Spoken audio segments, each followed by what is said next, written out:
What is up, Nintendo Land? Just as the sun was eclipsed by the moon, Nintendo has eclipsed our hearts once again. Tonight we start off with a topic that has brought many people much grief, the Super NES Classic Mini. And the question is, how long can Nintendo keep doing this? Forever, probably. This is this is why running scarce is a weekly segment. There's really no reason. Reoccurring. Yeah, there's really no reason to stop talking about it when it never stops happening. Yeah, I think I don't know. You know. Like, you keep thinking they can't do it again. Like they had to have learned something from last time, right? Well, it's also it's how how long are they going to keep it's not even it's not about learning, you know what I mean? It's about, hey, we generated a lot of buzz last time. As far as they're concerned, I think they consider it a successful campaign. Yeah, They generated lots of interest for this product, and people, we're all over Twitter. You think it's just a marketing campaign that's being funded by consumers? Yeah, that's exactly what it is. That's right. It's that modern marketing for free thing. You get people to promote your product, like YouTube celebrities and what have you, right? And it's the same exact thing. I mean, I guess they say there's no such thing as bad publicity, but I would think it's generating a lot of bad will with consumers who did want that one and probably still want that one from last year. They don't seem to care about that. That's what I don't understand. Yeah, they're creating buzz and people are going nuts for it, but there's no products to sell. How much money can they be making? Sure, they sell out of the very limited stock they have, but they're missing so much money there. I don't get it. Yeah. I honestly feel like they're in the boardroom and they're like, if we make this many units and sell every single one, we're going to make this much money. All the votes for making this much money? Aye. All right, the ayes have it. Let's make exactly this many and we'll make exactly this much profit, instead of looking at it as not putting a cap on it and just selling them until they stop selling. I'm kind of, in a way, I support that, and to some degree, because I know we all hate to go, to the local retailer, whatever it may be, and see stacks of a Nintendo product sitting on the shelf. Because to me, that kind of generates the opposite kind of buzz. Animal Crossing Amiibo, we're looking at you. That's right. I still see them for sale, by the way, just this weekend with the Amiibo. Oh, yeah. They're practically giving them away. There's a simple solution to that. Send them back.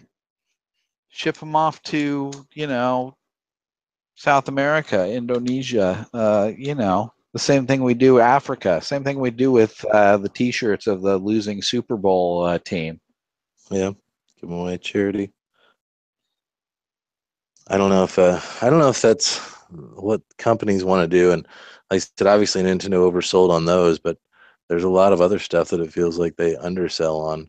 And I'm lucky that, we can at least be guaranteed that the Switch is a thing, and they're going to be keeping that going as hard as it has been defined. But with these, they're saying from the beginning this is limited, so you're probably not going to get another run. And last time they didn't give us another run, so it's like you either do or die time.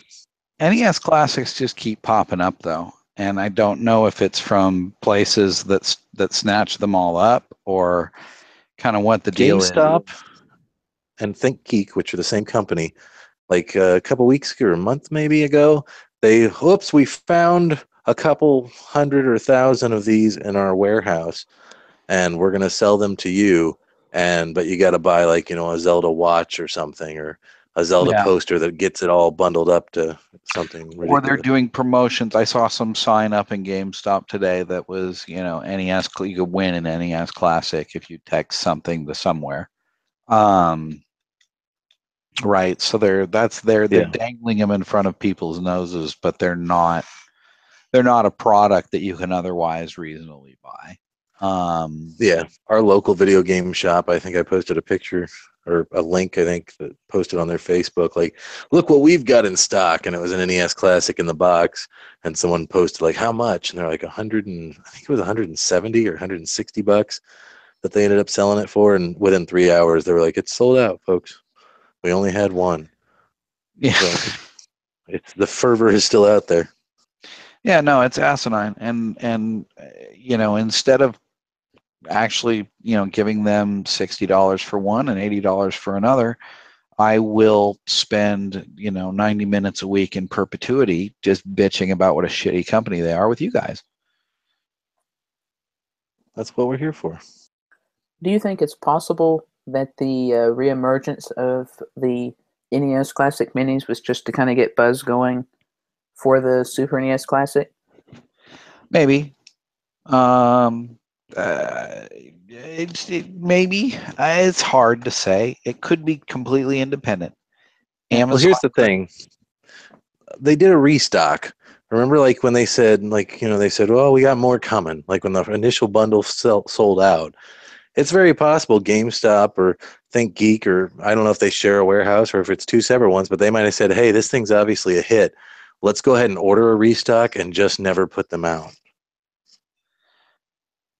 That's basically what I was getting at. Yeah, that independently each of these companies decided to do this on their own, because it's a smart marketing tactic. We see it all the time. I have, at least in my corporate environment, I see constantly, come to our seminar and you might win a free insert whatever is the hot tech item here, right? Years ago, it was a free iPod. Not something that. Right. Years ago, it was a free iPod or a free,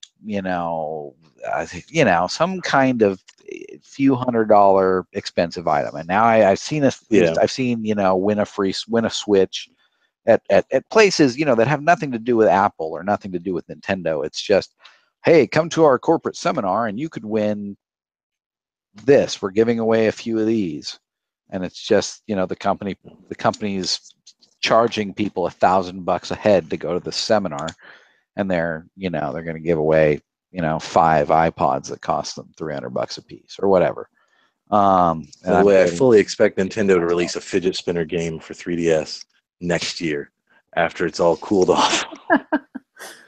I would expect them to release a fidget spinner 3DS that has a screen on it. Yeah, ooh. Or how about a Switch grip with a fidget spinner attached to it, or Joy-Con? Oh, there you are. Oh. No, you could spin that for Mario Party 10, 15. No, but seriously, a Game Boy Micro fidget spinner. Yeah, I'd do it. Hey, who has a Game Boy Micro? Yeah, they also. What do you think of this rewind feature on the Super Nintendo? Have you seen that?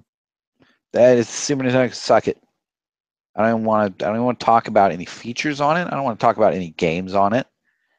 I don't want to talk about anything about Until you get one. No, I don't want one. I don't want it. I don't, you know what I mean? All I want to talk about on that subject is what douchebags Nintendo as a marketing company are being over this whole thing, and when it's going to stop, when people are going to stop being sheep. And I think the tide has turned. Right, they posted an ad this morning at 6 a.m. Pacific, touting that rewind feature that you just mentioned, and the Twitter the replies are just 100% fuck you Nintendo for not letting me get this. Yeah, why don't you rewind to next year or last year and release some more NES classics? Yeah, exactly. I mean, And it's 100% complaints. Sorry, go ahead, Jason. I was just going to say, and this year has already been filled with this. They, it started out with Amiibo, and it's like, you've got the scarcity here, and then, a few months later, more Amiibo, you got more scarcity, and that kept going for a while, but it was one product. Already this year, we've had the Switch, which has been a huge deal, not only here in the U.S., but in other countries as well. And now they're pulling the same thing with the Mini again. Is it just too soon? And people are like, this is just with everything. Well, it's all the things that we've been bitching about for years now that people actually, other than us, have a general interest in Nintendo for a little while anyway, well, it's a flash in the pan right now, they're starting to be like, hey, you can't ever get any of their stuff.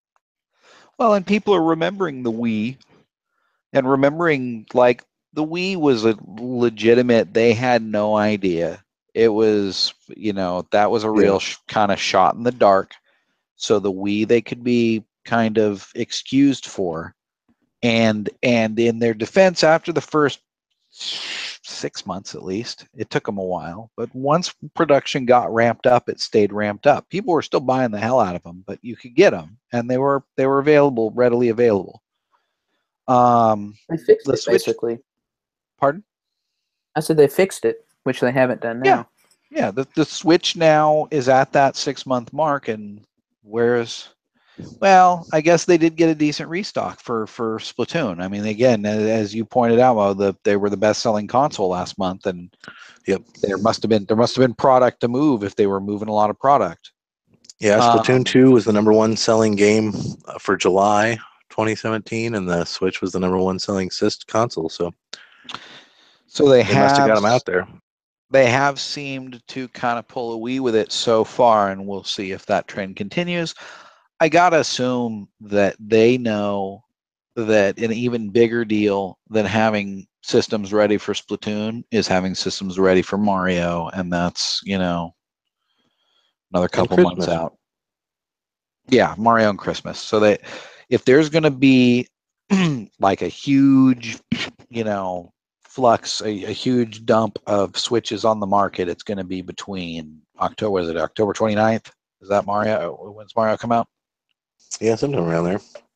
I think it's October 29th. It's going to be basically from that date through like December 20th is when is their goal to have Switches available for purchase. And it's kind of make or break time too. It is, but then I kind of have a feeling Switches will go back into relative scarcity for a while. I think the Super Nintendo Classic is not. I think it's going to be just as difficult to find in the wild as the original was, or more. I do, or even more so, because it does seem like. Now, again, not to say I could care less about it, but I don't care anywhere near as much as I would have liked to have gotten the first one. So for me, it's just it doesn't have quite the nostalgia buzz. And it's not even, to me, it's not even so much the nostalgia buzz. It's like I want the first version of all these games. I don't want the second generation of all these games, right? Yeah. The second generation Mario, the second generation Zelda, the second generation. Like I want the OG, the first, right? But go ahead. But the 25 to 35-year-old crowd who's finally moved out of mom's house and has a little bit of money in their pocket is nostalgic for that system. Yeah. No, and understood. 64 could probably do well too.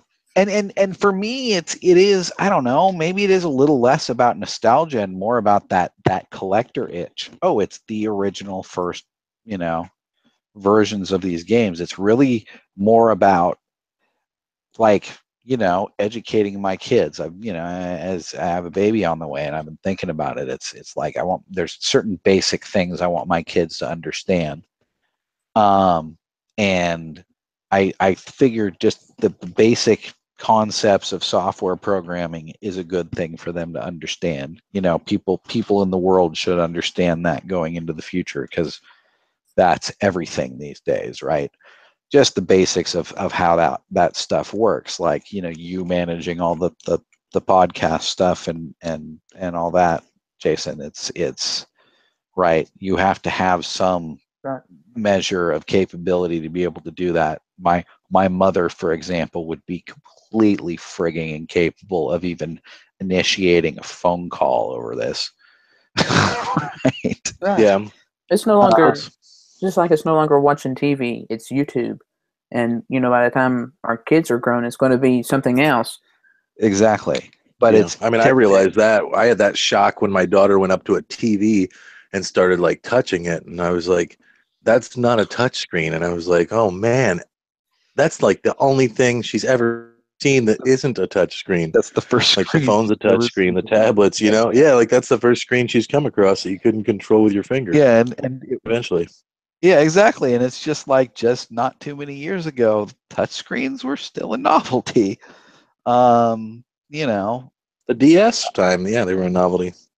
they really were. And again, Nintendo, I like to, you know, that they were ahead of the curve on that. That was a rare bright spot for them after, you know, being behind the curve on so many other things. But back to what I was saying though, is having a miniature, you know, collector's item NES, which is the console that really kind of kicked off the modern video game era. Some would argue that Atari was, but I would argue Atari was a curiosity that people had, and you know what I mean. It wasn't. The NES was the first real, honest to God, straight up consumer product that not everybody had, but everybody wanted, or everybody had been over at their friend's house to play, or whatever. You know what I mean? It was the graphically first, leaps and bounds above what Atari could put out. it was the first time you had a console at home that was even remotely comparable to an arcade. And Super Mario Brothers was a pretty much a perfect port of the arcade. To the best of my knowledge, I don't know that the arcade version had any technical capability, you know what I mean, any technical benefits over the NES. I don't think it was any more powerful or could do anything different in any way. Does anybody know? There was no extra level or extra, Sure. There was nothing extra to the arcade version. It didn't look, you know what I mean? It looked identical, it sounded identical, it played identical, and there had been nothing like that before. That was when arcades died, right? Before that, you could get your crappy version of Pac-Man for Atari, the terrible, terrible Pac-Man for Atari, or you could go play the real one in an arcade for a quarter. So, you know what I mean? What you had was a pale imitation of what was in the arcade. The NES was the first time that you had at home something that was equivalent like for like. And very quickly fell behind, of course, very shortly after the NES. Oh, go ahead. I was probably 3 or 4, and I remember my brother's 6 years older than me. He got an Atari 2600, so it's probably like 83, 84, I don't know, sometime in there. And I remember the mass disappointment when they popped Pac-Man in, and it's just like I was a kid, and I remember being like, "That's not my Pac-Man." Yeah. Yeah, or when you saw the Empire Strikes Back game and somebody tells you that's an AT-AT. Yeah. And you're like, you're kidding me. Or Donkey Kong. Yeah. Oh, for God's sakes. Yeah. But we did also have a Commodore 64, and I felt that was close to on par with the NES. It wasn't, but it was excuse me, it was well ahead of an Atari at the time. It was definitely better than the Intellivision. It was probably on par with the ColecoVision, which was getting on up there. Jason, I think we interrupted you. I was just going to comment on talking about how Nintendo had changed things. For years, even into recent years, people did not say, "I'm going to go play video games." They're saying, "I'm playing Nintendo games." Yeah. Or "I'm playing the Nintendo. I'm not playing video games." Just like Kleenex and Q-tips, it became the name for video games. They were it. Like they just blew up that entire industry when they dropped the NES, and then they sat on their haunches for 7-8 years. I mean, the Genesis came out, and it took them years to I think to develop a response to the Genesis, because they just really sat back and kept saying, "Hey, we can keep producing games for this." And again, I think it came out in Japan like a year before the Super NES. Anyway, it came out like a year before it did here. So we in America got held out even longer. Mm-hmm. And then again, they did the same thing on the Super Nintendo, where it's like, hey, look, we got games like Killer Instinct and Donkey Kong Country with these pre-rendered graphics to compete with the likes of the next generation PlayStation and whatever Sega was putting out at the time. And it was just like, come on, guys, it's time to get on board. And then freaking cartridges. But anyway, I digress. To go back to your original point, though, about having a desire for this console, even though it has one of my favorite franchises locked within there, Star Fox 2, is what I'm talking about, I still have little to no interest in buying this. One, because I never did find an NES Mini. It was impossible. And the collector in me wants both. And two, I Yeah. don't want to support Nintendo's efforts in the way they're treating their fans. Yeah, that's why I won't buy it, is because I won't play ball and I'm boycotting it. But it's hard to get your hopes up and go out there. Really, it's like, with Nintendo, they're just going to break your heart most of the time. yeah, no, it's just like having, one of those relationships where it's just at some point you gave up and you just stop. You just say, I can't take this anymore. It's not worth the frustration and disappointment, and moving We on. need some violins here. Yeah. Or But yeah, banjo. it's Hint, yeah, hint. that's true. Hey-o. Yeah, it's it's like when the parents get disappointed that they didn't get the big Christmas present that year, and you see people killing each other for Furbies. Like, that's every Nintendo product. Yeah. Yes. And it's like every single thing that comes out, like, we have to have that discussion. Like, ooh, who's going to try to pre-order this? Well, but again, did you have a problem getting the original 3DS? I got it late, so it was on the shelf. It was already. Well, no, but I mean, not early loved. it was on the shelf because no one was buying it.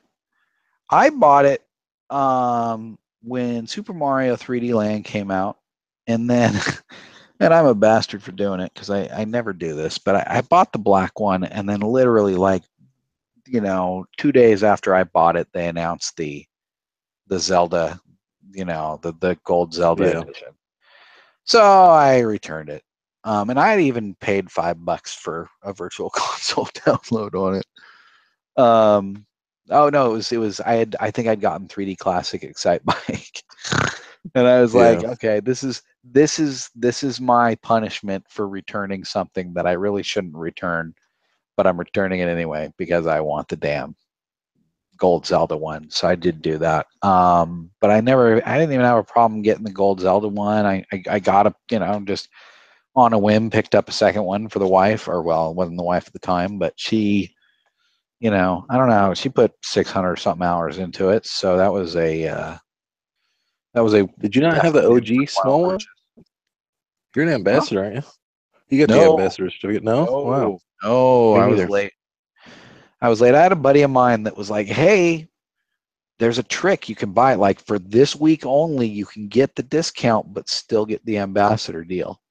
Yeah. And I was like, meh, I don't care. And then I saw one of the 3D glasses free 3D phones in a store and was just immediately thought it was the coolest thing. Got the phone and then immediately decided I wanted the 3DS, but I was literally like 2 or 3 weeks out from the ambassador program, I think. Well, maybe it was more like a month, I guess. But I was kind of pissed, but it is what it is. It's not like they'd ever transfer from it, right? Yeah.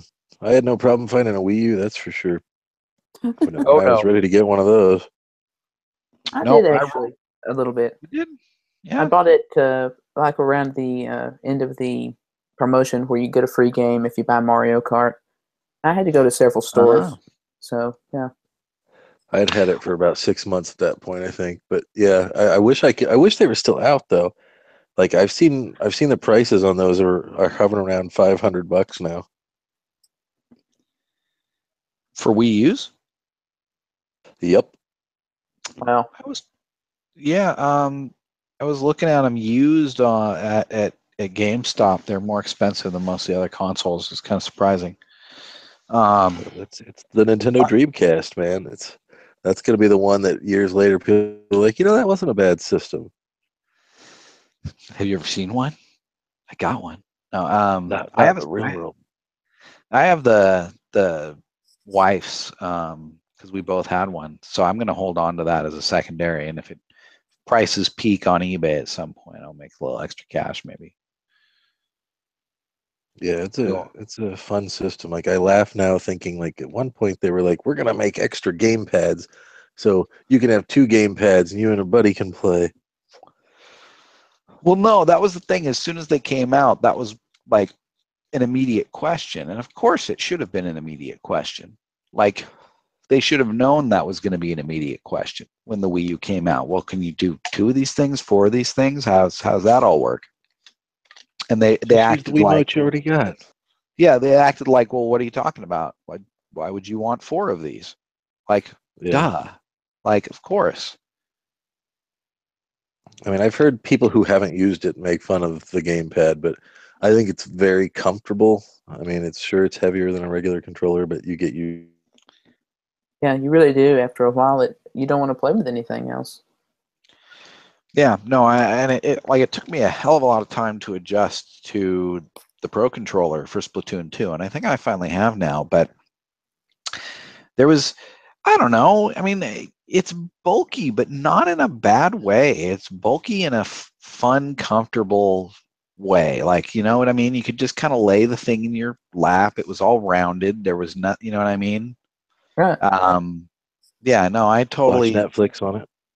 yeah, or yeah, and that was the thing. I up until a couple weeks ago when I was, mounted it on the wall in the other room, um, so I could watch Netflix in the other room. I was, in the evening when I'd be playing a game, I'd just be running Star Trek episodes or something on the gamepad on my desk, just right under the monitor where I'm playing Splatoon.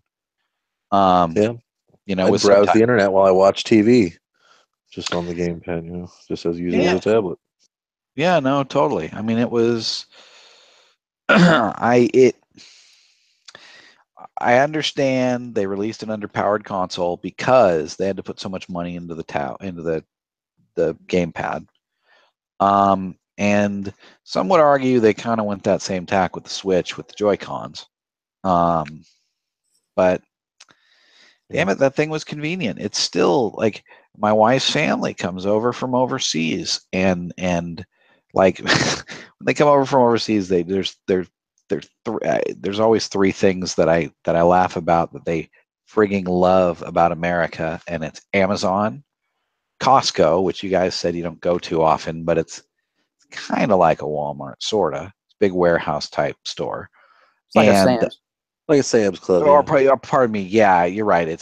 From what I understand, yeah, you're right. It's more like Sam's Club. And Netflix. They love Netflix, and they love the Wii U gamepad is far and away like they don't need to know any English. They don't need to know any controls. They don't need to know anything. They see the Netflix button, they tap on it. They can, they can scan through movies with the stick or by tapping. I don't remember. Yeah, I think you could slide through. You could, kind of scroll through with a slide motion on the gamepad. I think so. So I mean, you know what I mean? It's a beautiful interface, and you have it all right in your lap, and then you just tap the movie, and then it's on the TV in front of you, or tap the little thingy to swap it so you can watch it on the tablet. Like they love it. They sit all day and they're watching movies on Netflix until the battery on the stupid gamepad dies. Yeah. That's But making me you know think what I about mean. the lawsuit that we talked about last week. See, now I'm thinking maybe Nintendo should countersue and be like, you got the idea of putting controllers on the side of a screen from us putting it on the Wii U gamepad. Well, or the 3DS or the DS or the Game Boy Advance. Yeah. It still pisses me off that Namco Museum won't let me play the Switch like an upright Game Boy. But that is what it is. Hopefully they'll release a patch. But hey, Sonic Mania's got one of those sweet CRT filters so you can make it look like a crappy TV. Oh, I haven't tried that yet. They have that, yeah. I've been playing the Pac-Man on Namco Museum like that, and it's cute, but it's not quite right. Yeah, it's just garbage over the image. Yeah, if you want to see what it really, really used to look like, I tell everybody go find, Google up the album cover for Pac-Man Fever. There's a nice close-up of like a CRT pixelated Pac-Man eating a dot. I am intrigued that you can still find those Ms. Pac-Man Galaga machines. Like, they can't be still making them, so people are just keeping them in use, I guess. No, they're if you have the capability to cut the wood, it's really not that difficult, and you can print out the decals these days, download off the internet, and get them printed out on a large format printer. And guys are doing this all the time, and in some cases selling the cabinets and making money. There was somebody who just got busted recently. I read a news article, and it was someplace, I think, local, or some father-son team that was selling just pirate arcade cabinets, and they got nailed somewhere here in California. They got nailed by a company, by an old arcade game company. I don't remember who it was, but that was in the same. They were the ones that blew the whistle on them because their headquarters was in the same city as this business that was selling these pirate arcade cabinets, and they just had an emulator in them full of MAME ROMs. Someone out there has to be making like Raspberry Pis that are built into this big oversized system. Every arcade game ever. Yeah, that's basically what they're doing, or some kind of PC. But this company, apparently, this small company was making tons of money off this. Like, the guys were making bank. This father-son team. Well, it's good money in craftsmanship, I guess. They I got don't know how it nailed gets in there. Yeah, they're going to get stuff repossessed and whatever. But wish I could remember the game company. It was some old blast from the past name that I don't think does a lot right now. Still waiting to see what Atari has up its sleeve. I I haven't heard don't. anything about that since like the week that it was buzzing. Every 5 or 10 years, some new company gets the Atari name and does a big marketing push, and then ends up putting out a few crappy games or something. Although the Gauntlet series came out of the modern Gauntlet series came out of one of those reboots, and that wasn't so bad back in the GameCube or so era. Sounds familiar. I remember. Yeah, I can't remember which system that was now, but I do remember Gauntlet kind of having a revival. Yeah, Atari. See, and that's a good example of a company that Nintendo's trying not to be. Like, where it's just like, oh, I remember Nintendo. They were relevant once. Like they could so easily be Atari. They could be a logo on a T-shirt that you just wear for like fun nostalgia. And I guess they are to a degree. I think that's a serious fear of fans these days, and I think that's part of where maybe the anger for the Scarcity 2 is coming from. Is you want to be a fan, you want to buy their products, but you can't. I remember when the Atari flashbacks hit, and everyone was like, "Hey, did you hear they're going to have this Atari flashback thing that's going to have a bunch of Atari games?" Like, and it was cool and it was novel, but at the same time, everyone's like, "I already got those in a collection for PlayStation or whatever." A bunch of those games were already out. When Nintendo Classic gets announced, people go nuts for it. They never went that nuts for the Atari flashback. Well, it's Nintendo, right? This is everybody's childhood, and the Genesis, there's some Genesis fanboys, and I think you might be one of them. But for most people of that generation, they remember they either had a Super Nintendo, or they wanted a Super Nintendo, or they played it at their friends and were jealous of their Super Nintendo.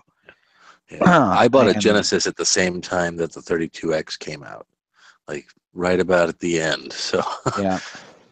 I didn't get a lot of gaming in, but it wasn't a bad system. It's got its stuff.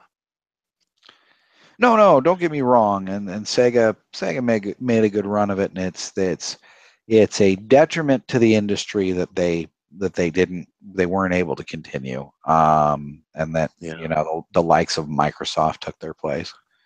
But Sega's a rare example. I feel like if you look at companies like Atari and some of these other companies that you don't hear from anymore, Sega knew what they had to do to stay a company and did it. And I think arguably made the right choice and can resell everybody's Sonic in every different way that they can sell it. But they lost a good chunk of what they were. Like, if Nintendo became a software only developer, right, it wouldn't be Nintendo. We wouldn't get weird friggin' Joy-Cons and you No more know. Splatoon. But then we also wouldn't get shit we can't buy. You know. That's true. Like the Super NES Classic. Oh. Yeah. I don't know. Sonic Mania. I did buy it, by the way. I did too. Oh. It's a quality Sonic game. It's a very refined, well done. It reminds me of that Blaster Master Zero I picked up on launch. It's just you take everything about each, and you get people who know what they're doing, and they sit down and they take everything about the classic formula that worked and try to just refine it and smooth it out and make it as fun and beautiful as possible. Yeah, I would never, believe it or not, I owned a Sega Genesis. I'm one of those rare ones where I've owned a Sega Genesis, but I don't think I ever owned any of the Sonic the Hedgehog games for it. So I never had that love of Sonic. I just remember playing it occasionally, like at a friend's house and dying and being frustrated. And then I tried the Game Boy Advance version, but I picked up Sonic Mania mainly because the kid really liked Sonic. And at $20, it almost feels like it's too expensive. But at the same time, I don't feel burned by it like you would on some other stuff. Agreed. For me, $20 for a very highly praised Sonic game. That's and especially when the old school 2D side scroller stuff is in my wheelhouse anyway. That to me was a no-brainer. $30, I would have had to think about it. But $20 was totally, I'm getting it. And the statue was pretty cool. You got the version where there's a statue? No, I wish. No, I don't really. Like the thing that's like that's the kind of thing I will debate internally about forever when I'm like, I could just get the game for $20. Would I buy this statue in a store if I saw it for $40? And the answer was no. So I said, I can't do it then. No, I was way too much, and it's cool. Don't get me wrong, I agree. Yeah, it's cool, but not. If you were the for Sega that price. fanboy, like that is the most awesome statue that's ever been released, I think. Like if the Zelda sword were just a pack-in with the special edition Zelda deal, all right, sure, it's a cool sword. I'll put it up. But if it was like an extra $30, I think, or That little $40 statue or the big for statue just or the whatever plastic it is. sword, it was like, no, thank you. I'll take the case. The case is functional, and I got good use out of the case until I got another case. But So you got acquisition syndrome. Is that what it's called? Yeah, people will use that on like. So I've been to like guitar and banjo like forums, and people will say like banjo acquisition syndrome. Like I got BAS, and people will know what they mean, like because that's BAS. Any hobby I think has a tendency to do that. But yeah, Nintendo is really like that. Where you're just like, you're one of those people who just starts collecting them. I had somehow you just find the money, don't you? Yeah, I had YAS, yo-yo, or I guess YYAS.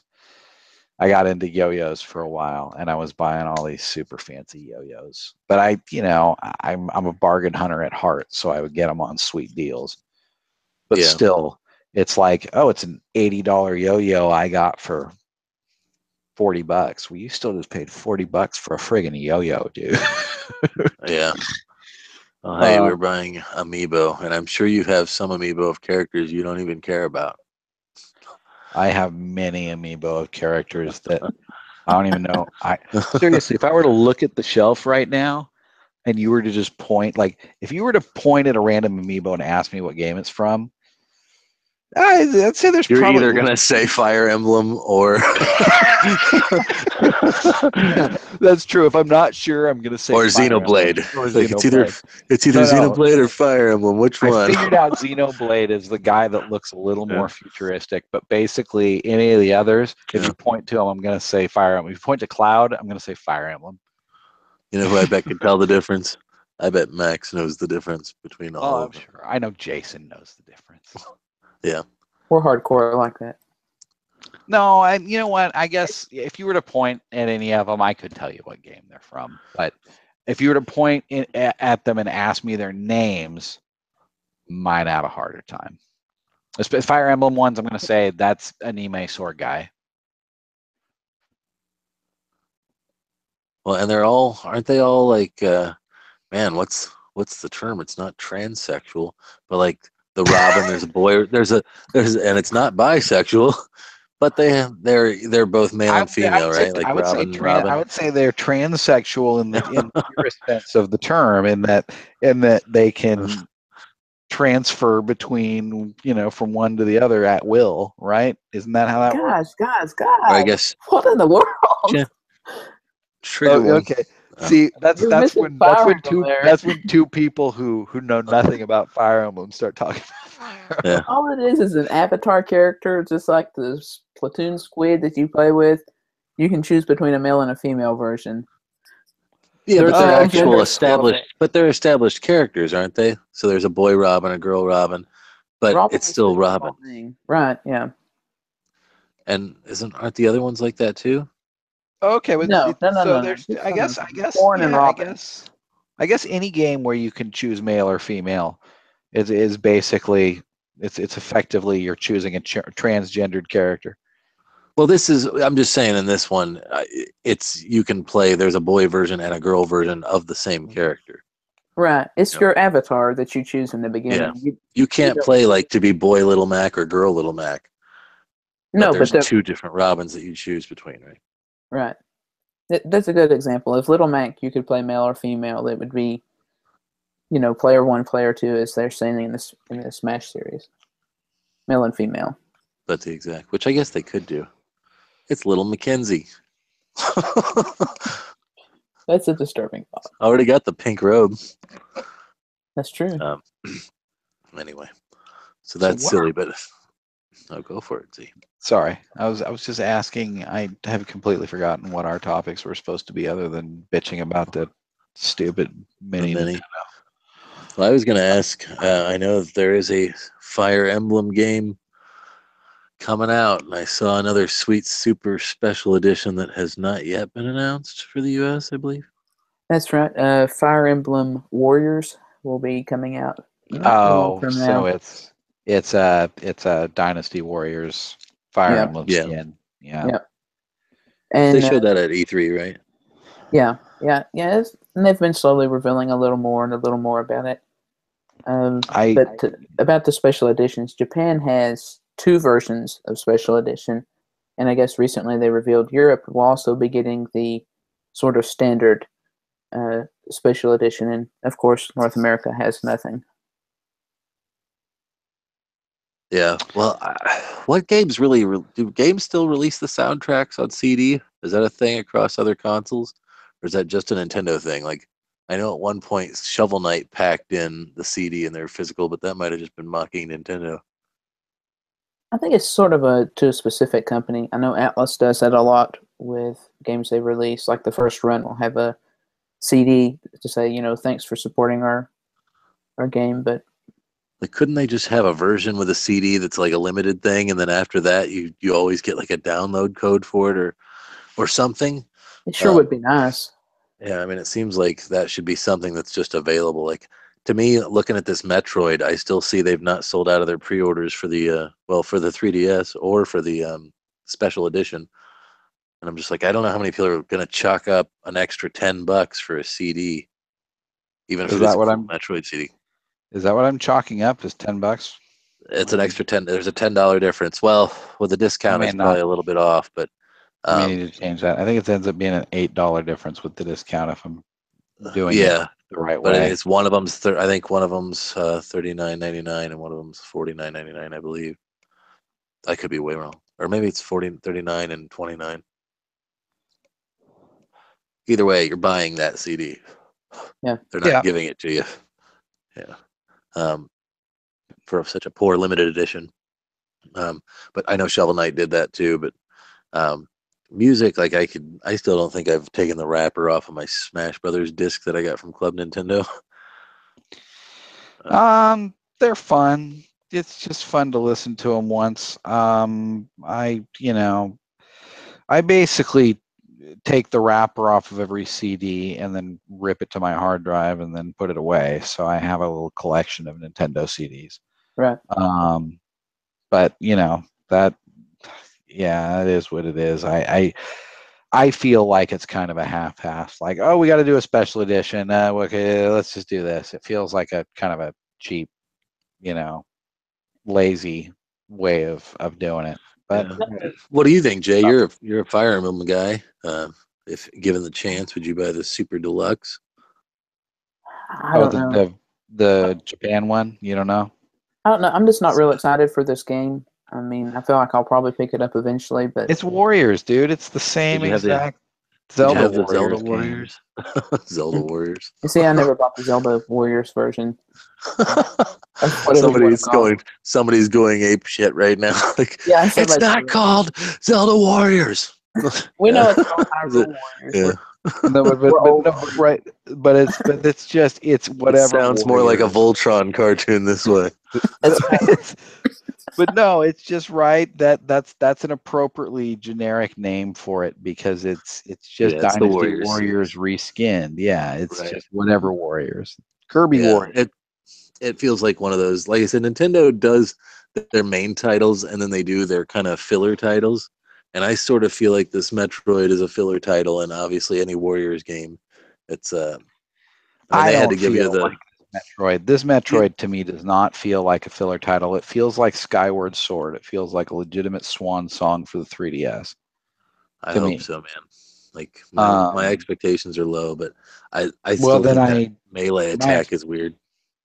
my expectations are not. I don't think my expectations are stupid high, but I think my expectations I think are reasonable. I think it's going to be pretty good. I don't think it's going to be. I'm not expecting the moon. I'm just expecting a halfway decent side-scrolling Super Yeah, Metroid game. I don't And it, expect it to be mentioned among the ranks of the big three. no, but if it's as good as like Zero Mission was kind of, it was good, but I think it's great. it was pretty basic though. It was pretty Go simple. buy it now. Yeah, I mean it was, but I thought it was great. Fusion was really, to be honest, the first Metroid game I ever completed. Same here. Oh yeah, Yeah, and I liked it so much that I was like, maybe I should go back and try Super Metroid, because I bought Super Metroid and I never played it. I just bought it because I knew it was one of the titles to have for Super NES. So I played it for like, I don't know, a half hour, and I was like, boy, this sucks. And I was like, I can't believe Fusion was so awesome and this sucks. And then like years later, I went back to it and I was hooked. And I was just like, this is the most amazing thing. How could I have ever thought this sucked? This is the greatest. And then I did play Zero Mission years later, and I thought that was as good as either uh, of those. well, okay. Here's to back up my story, or to kind of explain my story a little better. I had gotten a Game Boy Advance SP like from a friend of mine who insisted I needed to play this thing, and I picked up both of them. I picked up both Metroids for it because they were already out. It was already the end of its life, and I played them back to back. And I played Zero Mission second, so maybe that's why Zero Mission feels like it was just kind of not as much. It just felt like there was not as much game there as Fusion, but maybe it was just because I was already in that mode of just tearing through them. But yeah, it wasn't. I mean, there was like a story and atmosphere and stuff to Fusion that was just so well done with the SAX, like as a Yeah, creepy B movie horror like villain type. Um, but I don't know. We'll see. Like I said, I want it to be good. I just the developers wait, kind of scares me. did I mix up Zero Mission and Fusion? I played Zero Mission second. Is that what I said? Yeah, that's what you said. Yeah, Okay. Fusion's the one with the SAX. The other one's the one with the Fusion Yeah. suit that everybody's seen, or the not Fusion, Zero suit, which everyone loves. Zero Mission Samus. Um, yeah, so I don't know. I expect it to be very much like Metroid Zero Mission, and that it'll be the original game, and then there'll probably be like a little extra thing tacked on at the end. I would expect. But we'll see. I don't know. I remember the second Game Boy being, or the Game Boy one being pretty long, but then maybe it's just me remembering it It as a was. kid. I A felt it lot was an longer than the adequate first length. one. Yeah. But yeah, I don't know. Maybe it's not a tied over title. Time will tell, I guess. We're gonna find out pretty soon. I But yeah, think it's the 3DSs. I mean, have they announced any major releases after it from them? from that company. From, well, Nintendo. Is Nintendo, Oh, what is that? you mean What is for Nintendo? 3D? You mean for 3DS? Yeah, what do they still have coming out for 3DS? See, I think Major that's stuff. it. Yeah, I mean, Yeah, they that's what I didn't mean. they didn't drop a ton. I'm I trying to think. Is there another? The last has both the Kirby's come out? I mean, and they've already, like, there's already, I see news articles where they've actually, Game Freaks actually talked about, Pokemon on the Switch at this point, like core Pokemon on the Switch. Well, yeah, Pokemon. That's one that still hasn't come out yet. That's true. Well, that's what I mean, though. As soon as Game Freak is even talking about the next console, because remember how long? Like, it was 2 years. They released two rounds of Pokemon games on DS Pokemon games after the 3DS had come out. Yeah, it was a long Right. time before they made the jump. Yeah, so it's like if they're already talking about the Switch, 3DS is dead. I think this Yeah. last version of Sun and Moon is it. And I think the next one's going to be, is going to be the Switch version. I definitely believe that this Metroid's going to be the Skyward Sword Swan of the Song. 3DS. Yeah. Yeah, it's a lot. Obviously, the handhelds always live and die by Pokemon. For the most part, it seems like by the Pokemon fans go out and buy hardware because of the software. Like, I don't know if I wonder if that'll have that big of an impact on Switch. If people be like, well, there's a new Pokemon, I guess I'm gonna have to, because I feel like Pokemon fans will buy a Pokemon game no matter what. I think it will when the time comes. I think people will upgrade, especially if it's a sort of main series game where they're going to be Yep, playing competitively with it. People's going to buy it because that's true. there's not a backwards compatibility with the 3DS and the Switch. So if you're playing the Switch version, and they're pretty good about updating the competitive scene when the new version comes out, even if it's mid-season. So yeah, definitely, I think people will be picking it up whenever that will That's be. gonna be huge. Yeah, I mean that's one of those games I don't always think about because I'm not a big fan of it. But yeah, that's one of those titles. I mean, that's right up there with your Smashes and your Mario Karts. Like, that's a big deal. Yep. Especially with, as far as a system seller or as making special editions or whatnot. It's always Pokemon. Yeah, I mean they've gone to the length of putting both games like Alpha and Ruby in one package, like making some kind of deal. Like, oh, buy them both and you'll get however many gems or whatever it is. Like you get stuff for buying them in a 2-pack. Like they actually sell basically the same game in a 2-pack. Yeah, I mean, up until the internet age, everybody bought both versions of the game. If you're at all serious, because they put exclusive Pokemon in each version, so Right. Yeah. everybody had that in the cable, swapping with themselves. You can pretend it's for your girlfriend, but we know they're both for you. And since we're talking about Pokemon, it'd probably be a good time. It's kind of a minor topic, but I thought I'd mention it anyway. Recently, it was announced the new Gold and Silver, I guess you would say virtual console type titles, are going to be released with boxes. I don't know if this is outside of Japan or what, but I think right now it's just Japan, but it's an yeah, like empty can box. imagine working at a store having to explain that to somebody. It's an empty box that looks like the original boxes with a download code inside. Yep. So it's just basically a box that's cool because it's just a cardboard box. It's a cardboard 3DS box. And then it's got, download code for the game. So I don't know if they're going to actually charge more for this or if it's just a way to be like, hey, don't forget this is out there in retail land. But you're basically buying another empty box with a download code in it. I guess it is a step up from what I see here with a lot of games. It's like you buy the card, it's like hanging on the shelf. Yeah, I think that's the way companies want it to go. I don't. Go ahead. I was just going to say, do you ever think it will come to a point, and I think Nintendo kind of pushed this more so with the last generation, to where it's going to be digital only, but they'll still sell boxes with the download codes in store? If the industry goes digital only, you can bet Nintendo will be the last one to be on board with it. No, I think they would jump at that. I mean, I think that's a easy cost saving thing, especially if you can charge, whatever you want. And that's the other thing about it is those prices don't ever seem to change much as far as their regular prices are the exact MSRP.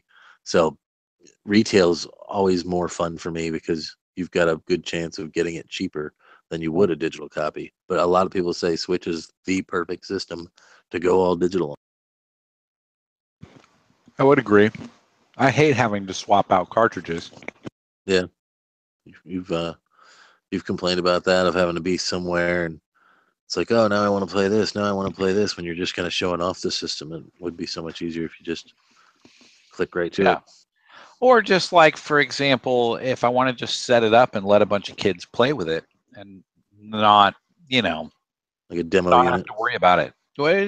Just for friends or whatever. What do you want to play? Here you go. And not have to get up off the couch and potentially spill a drink or whatever the case may be. Right? Yeah. And if the daily play games come to Switch, like the Badge Arcade or something like that, where you need to check in every day to play, it would be really nice to have it digital. Yeah, well, that I think. I don't know if they'll do that kind of stuff or not. Well, Splatoon qualifies as that, right? When you're shopping for the clothes or whatever. That's like, true, I guess. Yeah, Splatoon is the primary cartridge in my system now, but if they would just release an update and I just want to hop in and check it out for a quick round, I got to dig up the cartridge. It's just an annoyance. You kind of have to make that decision in your mind. Am I ready to put this game away before you start taking the cartridge out? Or at least I do. Right. Yeah. If it wasn't for my discount, Splatoon 2 would have been. I mean, I don't mind having it digital. Like, I've always said, these games that are going to die when their server gets taken down, like those are the games to have digital, because you're not really going to be able to resell it, and you're not going to really be able to play it. Yeah, there's no point in having it at that point. And I totally agree. If it weren't for the 20% off, I would have the digital version.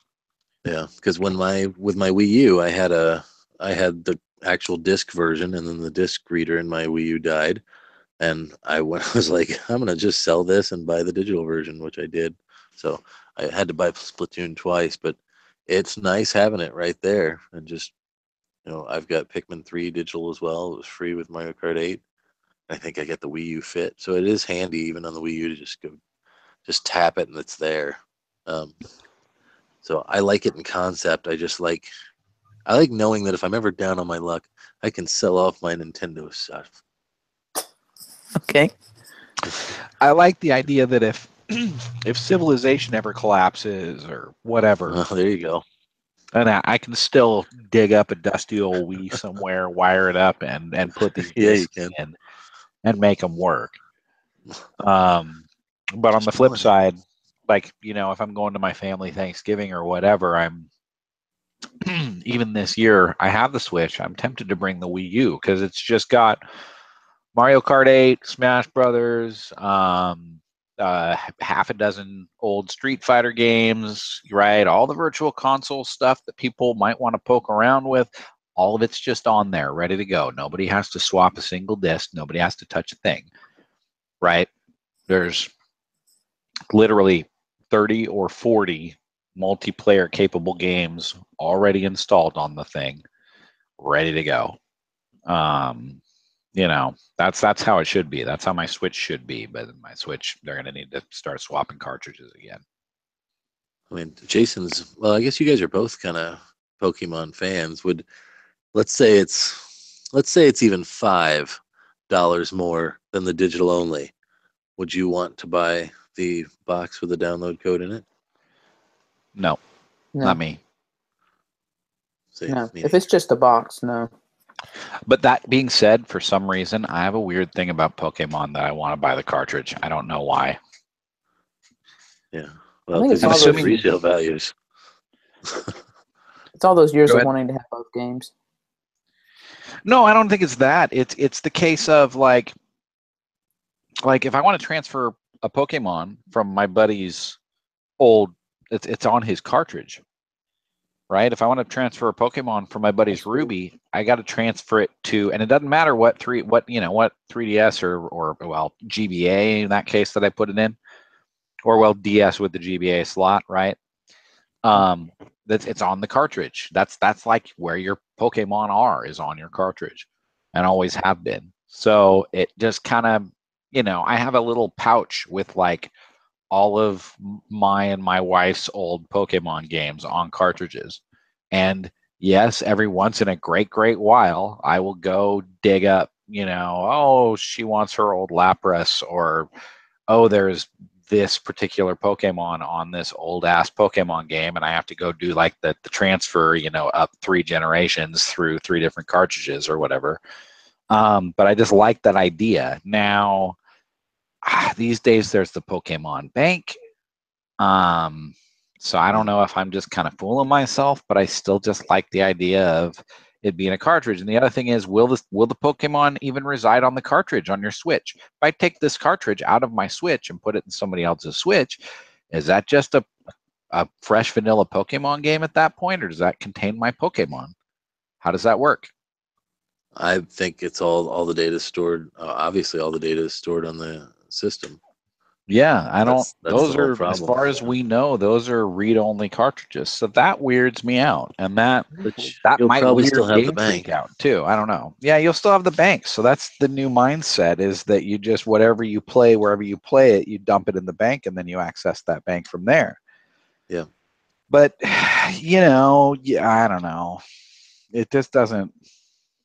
There were so many creative, weird things you could do with multiple Pokemon cartridges in the old days, and that all goes away when it enters the modern age, and I kind of miss that. But I guess it's kind of like physical media. It's cartridges. They just, at some point, they got to go away. They're still going to sell you 2 versions of it, though. No doubt. So I mean, I wonder what percentage of like hardcore. Well, I guess the hardcore are all going to own 2 versions of every game, but I've known I wonder people what like percentage that. is. Yeah, I don't Like, know that. Yeah, of the but people who buy it, how many are multiple cartridge buyers? I would imagine.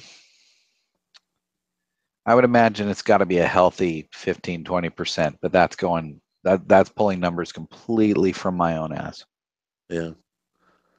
And there's a lot of families that play Pokemon that have more than one kid, or the parents play. So yeah, you just make sure you buy the opposite. Yeah, I know boyfriend, girlfriend couples, husband, wives that buy the alternating one. Probably got one on here now. The wife and I are case in point. Yeah. Yeah.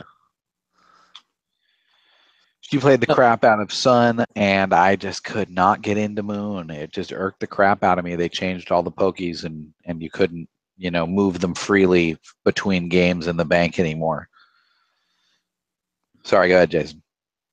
Oh, that's fine. I was just going to move on to the next topic.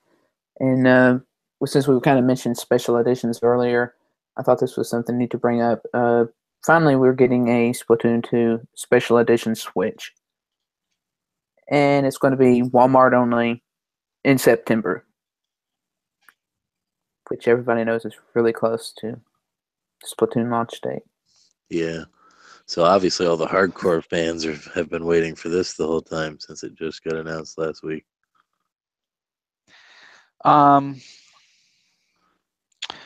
Being retailer exclusive. Thank God I didn't import Joy-Cons from England.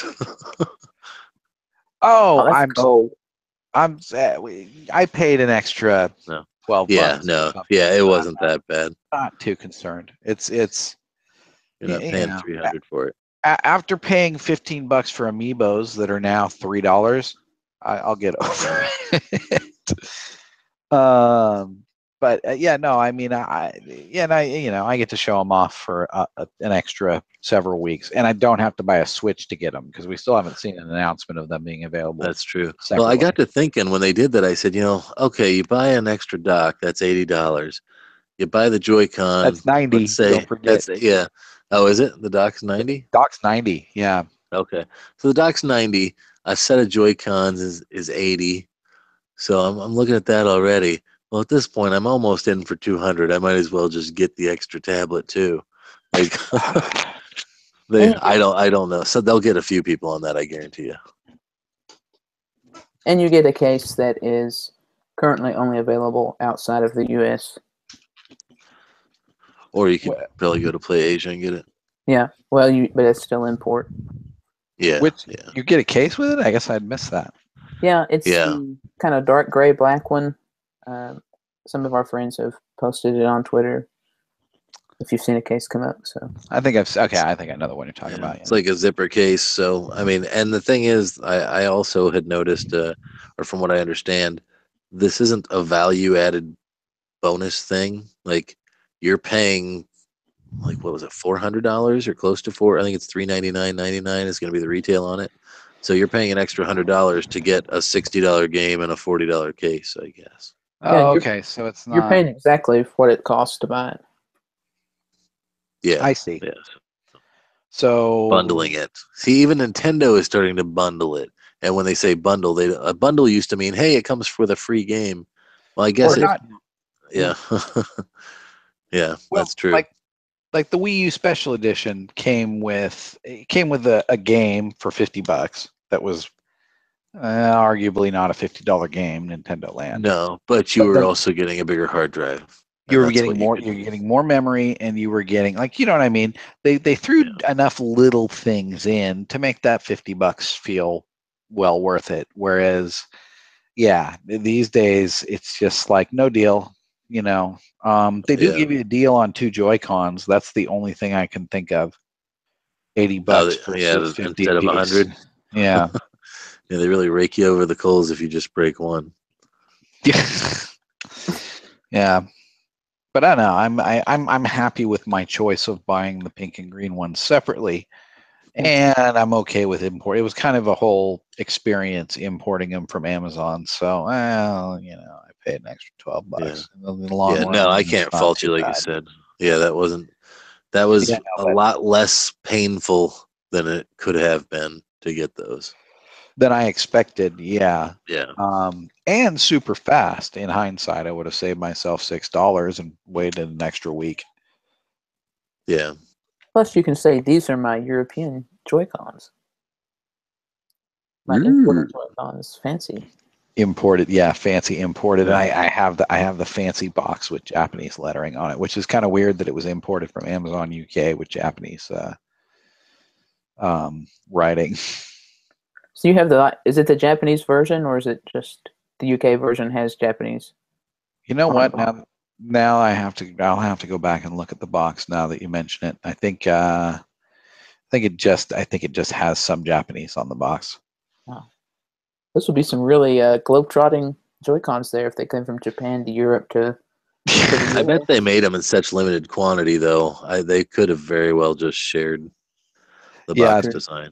Europe and Japan might have been the same. I'm not sure. I just remember, I'll have to go back and look at it, but I'm too lazy to do it now. And suffice to say, I ordered it from Amazon UK, and I'm happy to have done so. I wouldn't be surprised if we don't find out that they're going to release them separately, but they're not announcing it now. But they might make them available down the road.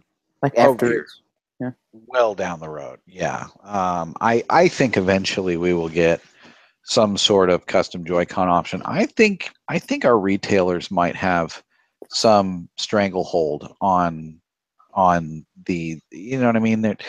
There's some reason Nintendo of America doesn't have an online store, and I think it might be some, you know what I mean? They have some agreements with brick and mortar operations like Best Buy or something. Yeah, they could. Some kind of non-compete thing or something going on, because there's, I don't know if we'll ever get the option to custom order Joy-Cons from the Nintendo website like they can do elsewhere. Because you know what I mean? Because then why would anybody ever buy them from Best Buy or anywhere else again? That's true. But I mean, they haven't even made those available. You know, if you want the yellow Joy-Con, you still can't get them. So, but I also expect there will come the day where it's like Wiimotes, where there's just, boy, I remember when you couldn't get these Joy-Con, and now they're everywhere. I got yellow ones coming out the wazoo. Well, I think that's what Nintendo doesn't is trying to prevent from. It seems like prevent from ever happening again. Is shelves full of Nintendo product. Right. Well, it gets expensive to rent that. I mean, they have to basically rent that shelf space in a store. So well, to it's have got to it be more taken up with a expensive. bunch of stuff not moving. Well, versus having it laying bare and have like 3 or 4 items left over that are not moving, like NES How classic fast cases. did that Wii U section disappear from every store? Well, sure, but right now, I mean, right? Switch accessories. There's like a couple pairs of gray Joy-Cons hanging there. There's a couple docks hanging there. There's, you know what I mean? There's just it's mostly a Baron and then a ton of Animal Crossing amiibos. Yeah. Well, actually, the games have all seemed to be in decent stock. Yeah, and the games for the most part seem to be no problem. But actually, and it's not Animal Crossing amiibos at Best Buy anymore. Now it's all just the like restocks of ones that were once rare. Yeah, and like not NES. anymore. Yeah, bunch of Links and Lucinas. Yeah. Mm-hmm. Yep. Or not Links. Pits. Yeah. That's Lucinas. Yeah, but it's nice that they did Max re-release. I thought that felt like charity from Nintendo. That last amiibo restock when they reprinted the gold Mario and Pit, and they did some Samus, I think, in there, and some Ness. Like that was such an awesome. I think the gold Mario is the only thing I ever bought the second print of, and I still don't know why I did, but it was like it's right. I remember being in a Walmart. Dirty. I remember being in a Walmart at midnight, and I was actually in the Walmart just to pick up a completely different amiibo, because they were supposedly, opening the boxes at midnight, but there were gold Marios in that box, so there was of course a big. Look, guys, I wasn't there for the gold Mario. Okay, I was there for a completely unrelated amiibo. Yeah, exactly. Which I was going to get because I was not going to wait in line. They were expected to get 5 gold Marios, and I don't remember how long the line was, but obviously there were going to be a lot of disappointed people. Yeah. But it's like, no, I'm not in that line. I'm just asking about this one. Oh, okay, here we go. Thanks. I don't even remember what it was at this point. Oh, it was Toad. That's all I wanted was Toad, right? Because the Mario set was coming out. I just want Toad. Because I had all the other characters. Wasn't that rare, was he? No, he wasn't. But that's the only one I cared for. And I happened to be up at midnight. I knew I had a 24-hour Walmart nearby, and I was just like, oh, what the hell? I'll go down and see. Maybe I'll get a gold Mario. And as soon as I walked in, it's like, no, I am not. I didn't care that much. And then when I went back to, when I actually bought one, it was, I think there was 4 just kind of sitting on a shelf looking depressing, and it wasn't like there was people clamoring around for them. I was the only one standing there. It's like, all right, I guess I'll grab one of these.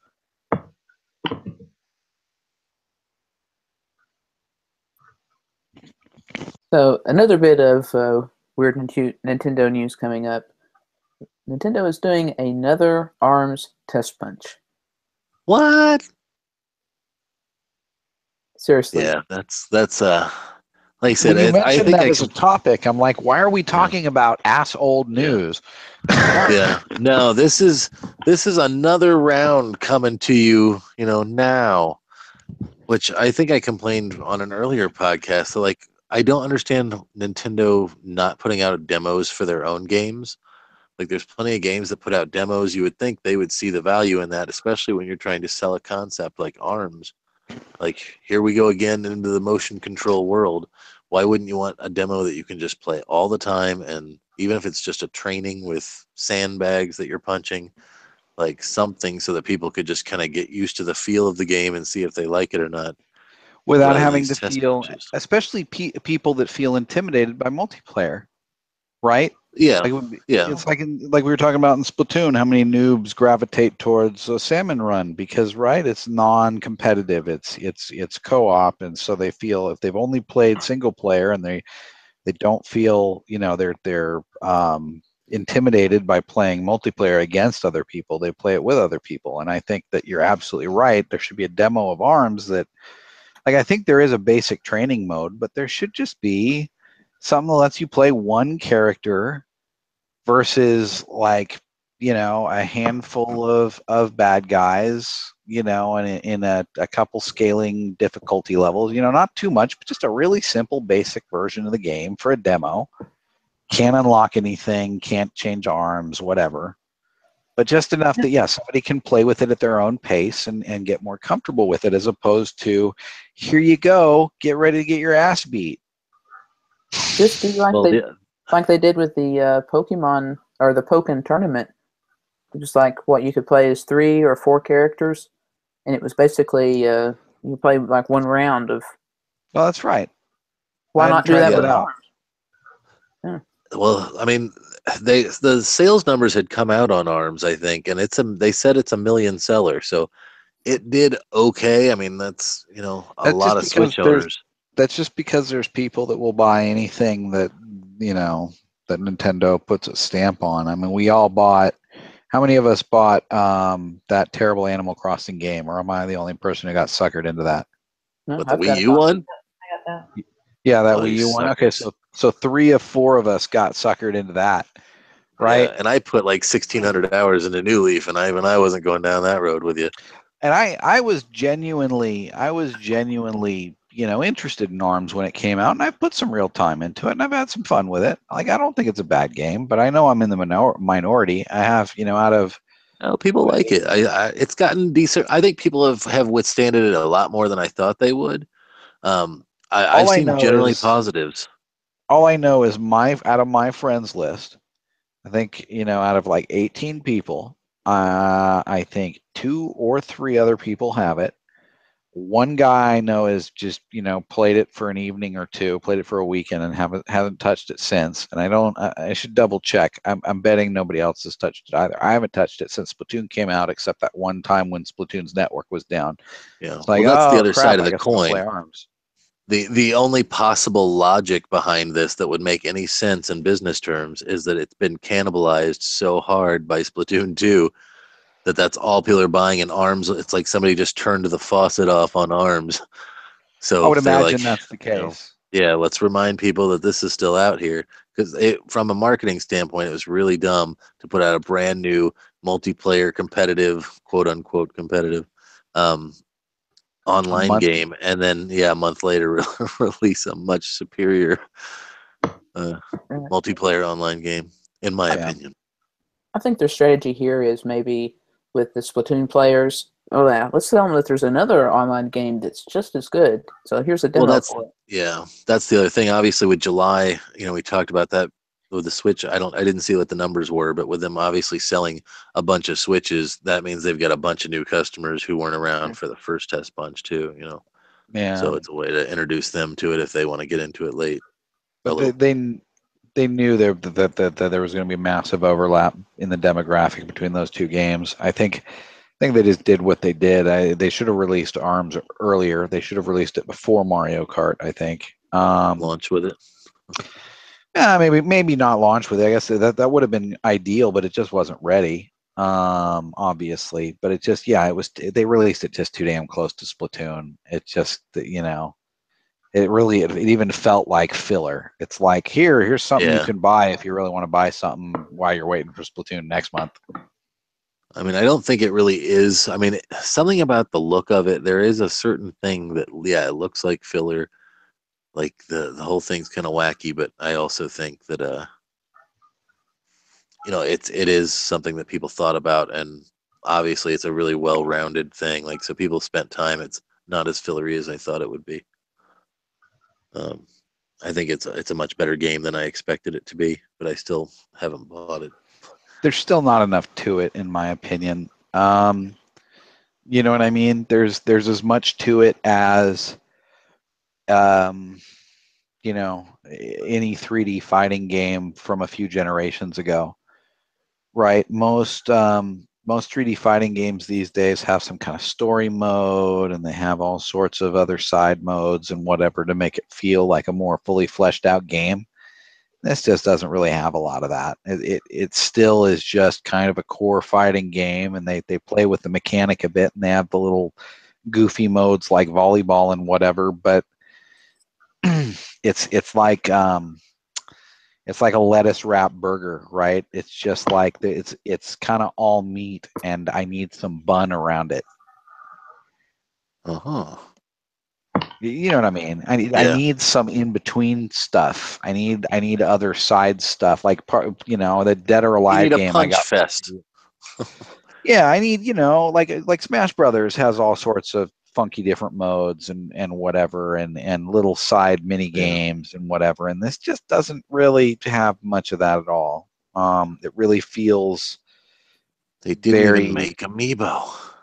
yeah, no amiibo. And not to say that it feels bare bones, it just feels kind of a little minimalist. Yeah, but we'll see. Maybe it'll reinvigorate a whole new group with this new one. One of the major reasons I've avoided it so much, or avoided it, aside from I don't really care for it to begin with, but one of the major reasons is the people who have played it get slaughtered online, is what I've heard. There's a huge jump from the beginner levels to the more advanced levels. Oh, yeah, so you got to kind of stick with it. As I've played more online, I can't decide. I think it's just terrible matchmaking, like Splatoon. Okay. I think I've kind of, sometimes it seems like I get into with a group of people that I seem relatively evenly matched with, and I'm, and I feel like I'm able to do something. But sometimes there's just some dude that just rolls in and just destroys everybody and then kind of disappears out of the group again. Yeah, you get that in Splatoon for sure. And I'd like to know if they're using the stick or the motion controls, and I'm betting they're using the stick. Sounds reasonable to me. I like that stick control way better. Except for push to block. But that is can't all be winners, I guess. Anyway, I think we're about ready to wind down for the week. Yeah, we've got our Super NES Mini Rage out. Now, I haven't gotten mine all out. No, we're going to go back. It out for the moment. Yeah. We'll get back on Twitter and we'll see this store has it up or that store has it up, and then we'll be angry again. At least we can count on a Splatoon update real soon. That's right. It should be coming out tonight or sometime in the near future. So hopefully we'll get to touch on that next week. So thanks for tuning in, everyone. And if this is your first time, come back and check us out again. As always, you can find us on Twitter. Be sure and hit us up there, and we'll be glad to answer questions or whatnot. You can find us on Stitcher and iTunes if you want to hear the podcast on the go. Check out the old ones. That's right. There's a good backlog there. So, varied cast of characters. Lots of fun right. for all. That's right. All the good stuff. So have a good one, and we'll see you next week. Good night, everybody. Party on, people.